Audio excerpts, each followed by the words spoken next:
तो आलू गोश्त को अगर हर घर में बनने वाली और हर किसी की फेवरेट रेसिपी का नाम दूं तो बिल्कुल भी गलत नहीं होगा। मगर क्या है ना, आलू गोश्त भी तो हर कोई परफेक्ट नहीं बना सकता।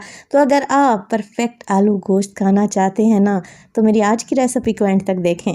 बिस्मिल्लाहिर्रहमानिर्रहीम, अस्सलाम वालेकुम। खुश रहें, आबाद रहें, जहाँ भी रहें हैप्पी रहें और हेल्दी रहें। तो मैं हूँ फ़ायज़ा और वेलकम करती हूँ आपको चटपटे पकवान में। तो जायकेदार आलू गोश्त के लिए ना ही ढेर सारे गरम मसाले, ना पोटी बनाने का झंझट और ना ही अलहदा से गोश्त की यखनी निकालनी पड़ेगी। आसान सी रेसिपी है मगर बहुत ही जायकेदार है। तो रेसिपी को एंड तक देखें, अच्छी लगे तो लाइक कर दें और चटपटे पकवान को सब्सक्राइब भी कर लें। तो चलें फिर ये मज़ेदार सा देगी आलू गोश्त बनाना स्टार्ट कर लेते हैं। तो जायकेदार आलू गोश्त बनाने के लिए सबसे पहले तो फ्राइंग पैन में डाला है मैंने 3 से 4 टेबलस्पून के करीब कुकिंग ऑयल। ऑयल जैसे ही गर्म होगा डाल देंगे इसमें प्याज। अच्छा, ये 2 प्याज हैं मीडियम साइज़ के, रफली सा काट कर डाल दें। तकरीबन 5 से 6 हरी मिर्चें लें, 7 से 8 जवे लहसुन के और 1 से 1.5 इंच का टुकड़ा अदरक का, जिसे छील लें और स्लाइस में काट कर डाल दें। अब इन सारी चीज़ों को हमने हल्का सा सौते करना है, फ्राई करना है। प्याज को कोई कलर नहीं देना। अदरक और लहसुन को बस इतना ही पकाएंगे कि इसकी कच्ची स्मेल निकल जाए और प्याज हल्का सा ही सॉफ्ट हो जाए। तो बस 3 से 4 मिनट में ही आपका ये काम हो जाएगा। तब आप इसमें डालें टमाटर। तो मेरे पास हैं तकरीबन 2 बड़े साइज़ के टमाटर, स्लाइस में काटें और शामिल कर दें। टमाटर को भी आप लोगों ने हल्का सा ही भून लेना है, फ्राई कर लेना है, ताकि ये थोड़े से नरम पड़ जाएं। तो बस टमाटर के सॉफ्ट होने में देर ही कितनी लगती है, 1 से 2 मिनट में ही हल्के से नरम पड़ जाएंगे। तब आप फ्लेम को ऑफ कर दें। जैसे ही ये सब्जियां हल्की सी ठंडी होंगी ना, इन्हें मिक्सी जार में डालें, हल्का सा पानी शामिल करें और इनका फाइन पेस्ट बनाकर तैयार कर लें और एक साइड पर रख दें। चलें जी, अब चलते हैं मीट की तरफ। आलू गोश्त बनाने के लिए आप चिकन ले सकते हैं, मटन ले सकते हैं, बीफ ले सकते हैं। मैं आज ये आलू गोश्त बीफ से तैयार करूँगी। तो कढ़ाई में डाल दिया है मैंने तकरीबन 1 कप के बराबर कुकिंग ऑयल। बीफ ले रही हूँ 1 केजी के बराबर, थोड़े से बड़े पीस लिए हैं और मिक्स गोश्त का इस्तेमाल कर रही हूँ। आप बोनलेस भी ले सकते हैं। अच्छा, विद बोन मीट लेंगे ना तो शोरबा ज़्यादा टेस्टी बनकर तैयार होगा।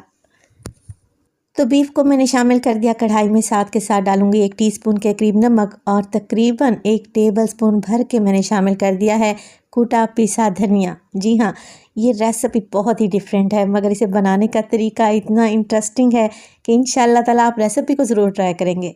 अब हमने बीफ की भुनाई करनी है नमक और धनिए के साथ। तो बस ज़्यादा नहीं, बीफ को इतना ही भून लें कि इसका कलर चेंज हो जाए। देखिए, ठंडे ऑयल में ही मैंने बीफ को ऐड कर दिया था ताकि ये नीचे ना चिपके, क्योंकि मैं नॉन स्टिक कढ़ाई का इस्तेमाल नहीं कर रही। तो बस 5 से 6 मिनट के लिए मैंने बीफ को भून लिया और अब बड़ी अच्छी सी खुशबू आने लगी है धनिया में से। अच्छा, मीडियम टू लो फ्लेम पे भूनें ताकि धनिया जले नहीं। जैसे ही आप लोग देखें कि बीफ का कलर चेंज हो गया है, बस जी इसमें डाल देंगे अभी जो हमने सब्जियों का पेस्ट बना कर रखा हुआ था ना, हल्का सा फ्राई करके, वो सारा का सारा शामिल कर दें।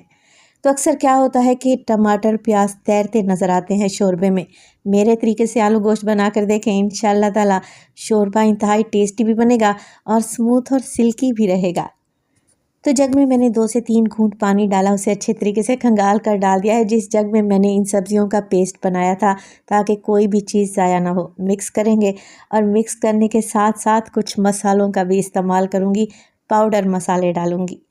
अच्छा, सबसे पहले तो मैं डालने लगी हूँ इसमें हल्दी, तकरीबन 1/4 टीस्पून के करीब शामिल कर दें। लाल मिर्च का पाउडर डालूंगी 1 टीस्पून।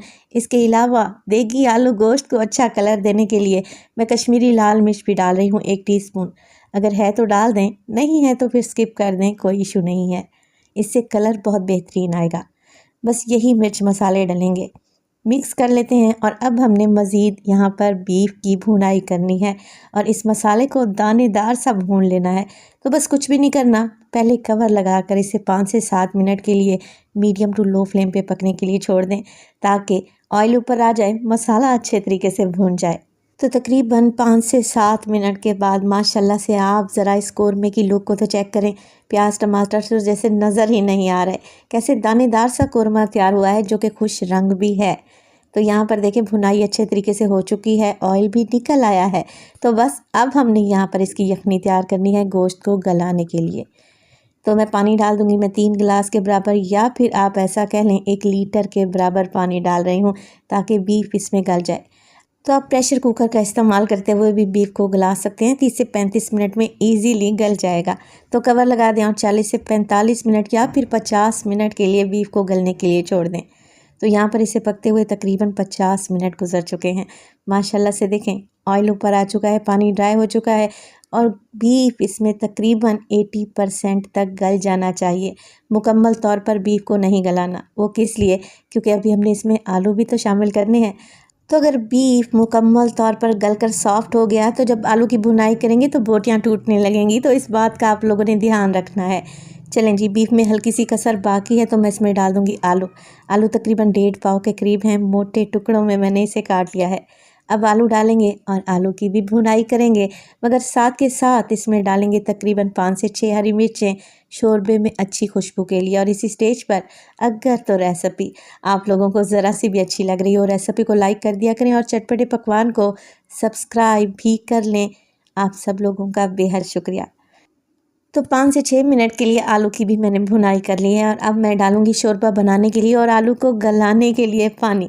अच्छा, पानी आप अपने हिसाब से डाल सकते हैं। ज़्यादा पतला शोरबा बनाना चाहते हैं तो ज़्यादा पानी डाल दें।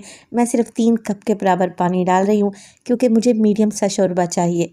आलू भी गल जाएंगे और मीडियम कंसिस्टेंसी में शोरबा भी तैयार हो जाएगा इंशाअल्लाह ताला। मगर रेसिपी इस स्टेज पर अभी ख़त्म नहीं हुई। अब इसी देगी आलू गोश्त को हम मज़ीद फ्लेवर और खुशबू देंगे। तो रेसिपी को एंड तक देखें। कवर लगा देंगे और 15 मिनट के लिए आलू को गलने के लिए छोड़ देंगे।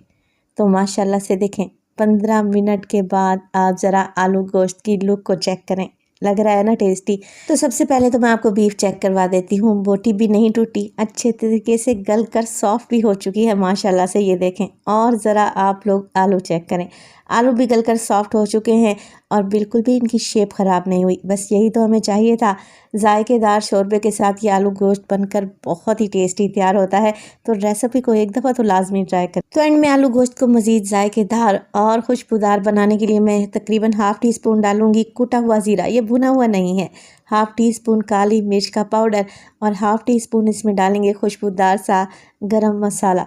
इससे क्या होगा, आलू गोश्त और भी टेस्टी बनेगा और खुशबू तो ऐसी कि दूर दूर तक फैल जाए।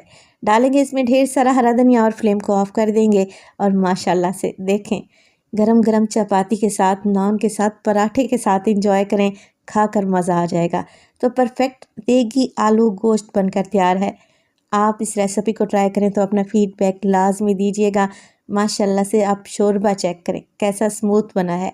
तो मेरी बहुत सारी बहनों की पुरज़ोर फरमाइश पर बनाया है मैंने ये अपने ही स्टाइल में मज़ेदार सा देगी आलू गोश्त। ट्राई करना तो बनता है।